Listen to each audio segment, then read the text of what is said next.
Christopher Michael Hughes, widely known as Chris Hughes, was born on November 26, 1983, in Hickory, North Carolina. Raised in a modest household in the southern United States, Chris grew up with an appreciation for hard work, determination, and ambition.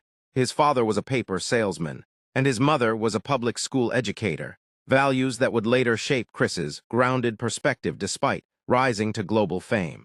From an early age, Hughes displayed intellectual curiosity and a passion for communication, storytelling, and technology interests that would one day converge in the most unexpected and powerful of ways.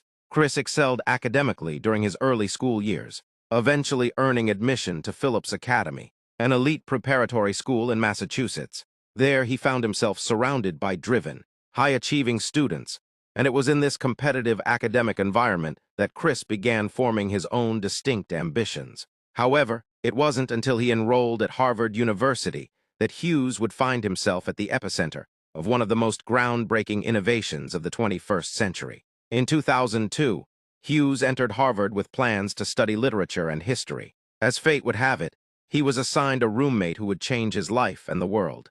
That roommate was Mark Zuckerberg, alongside fellow students Dustin Moskovitz and Eduardo Saverin. The small group would go on to create what would become Facebook, a social media platform that would redefine the way people around the world connect, communicate, and consume information. Though Zuckerberg handled much of the programming and Moskovitz helped scale the infrastructure, Hughes brought something else to the table: an innate sense of communication strategy and human behavior. In the early days of Facebook, Hughes became the de facto spokesman and media liaison. His responsibilities were crucial. He helped shape the voice, tone, and public image of the company. While the platform grew rapidly across Ivy League campuses, Hughes ensured the messaging was sharp, clear, and aligned with the platform's revolutionary promise to connect people. By the time Facebook began expanding beyond college campuses and catching the attention of Silicon Valley investors, Hughes had already solidified himself as one of its key co-founders.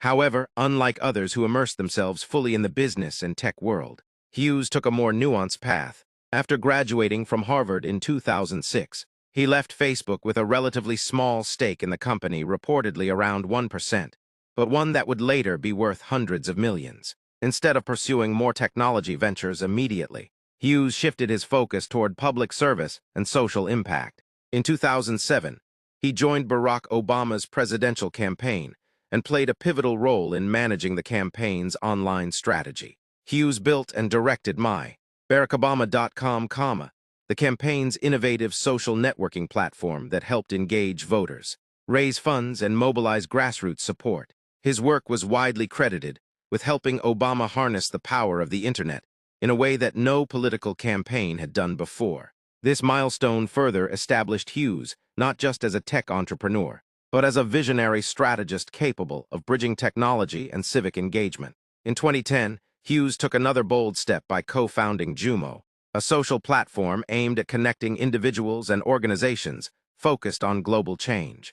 Though Jumo merged with Good Magazine in 2011, the initiative reflected Hughes' enduring commitment to technology that serves a broader social good. However, one of his most high-profile and controversial moves came in 2012, when Hughes purchased a majority stake in the New Republic, a storied but struggling political and cultural magazine. At only 28 years old, he became the publisher and editor-in-chief. Promising to revive the publication for a digital age, Hughes brought with him a new vision emphasizing digital storytelling, streamlined design, and wider accessibility. However, the transformation was met with internal resistance, as many of the traditional staff clashed with Hughes' push for modernization. Ultimately, a mass exodus of senior writers and editors ensued, and in 2016, Hughes sold the magazine, admitting that he had underestimated the difficulty of transforming a legacy media brand. While the New Republic saga brought criticism and controversy, it also demonstrated Hughes' willingness to experiment, take risks, and learn from failure traits that had defined his entire journey. Throughout his career, Chris had oscillated between two worlds: the fast-paced, disruptive world of technology and the reflective, intellectual realm of public discourse. He had both succeeded and stumbled, but he never stopped evolving. On a personal front, Chris Hughes made headlines in 2012 when he married Sean Eldridge, a political activist and businessman The couple became known as one of the most prominent LGBTQ plus power pairs in American politics and philanthropy. They used their influence to support progressive causes, from marriage equality to campaign finance reform.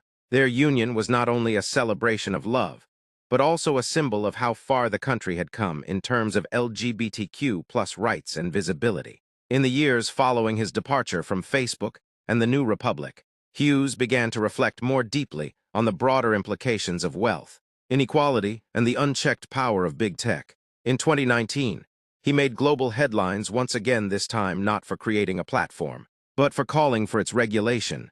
In a powerful and widely discussed op-ed in the New York Times, titled "It's Time to Break Up Facebook," Hughes argued that the company he helped build had grown too powerful, and that its dominance threatened democracy, innovation, and consumer rights. Hughes expressed concern over Zuckerberg's unchallenged authority, Facebook's acquisition of competitors like Instagram and WhatsApp, and its failure to protect users' data and civil discourse. The piece sparked debate among lawmakers, scholars, and tech leaders, and it positioned Hughes as a rare insider-turned-critic who had the credibility to speak truth to power. His call for regulation, antitrust action, and ethical tech reform resonated with a growing public distrust in tech giants. Alongside his advocacy, Hughes co-founded the Economic Security Project, a nonprofit that explores bold ideas to address economic inequality, including guaranteed income and tax reforms. Through this initiative, Hughes focused on promoting financial stability for all Americans, particularly those left behind by globalization and automation. His book, Fair Shot: Rethinking Inequality and How We Earn, further elaborated on these ideas and shared his personal journey from Facebook fortune to economic justice advocate. In the book, Hughes candidly acknowledged the privilege he had enjoyed and the responsibility he felt to use his wealth for good.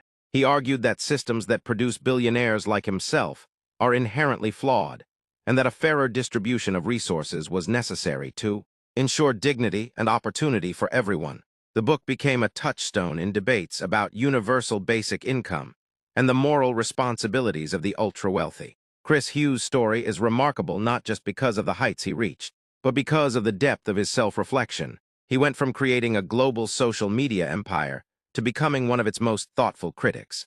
From shaping presidential campaigns to publishing century-old magazines, from building tech startups to championing guaranteed income, Hughes has continuously reinvented himself, driven by a desire to bridge progress with ethics, innovation with accountability.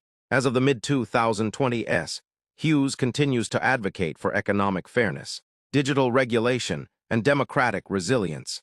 He remains a complex and evolving figure, part technologist, part activist, part thinker. His life is a case study in the power of vision, the dangers of concentrated power, and the possibility of using privilege to uplift others. Chris Hughes is more than a Facebook co-founder. He's a reminder that influence can be wielded responsibly, that change requires courage, and that the future of technology and society must be shaped not only by innovation, but by empathy.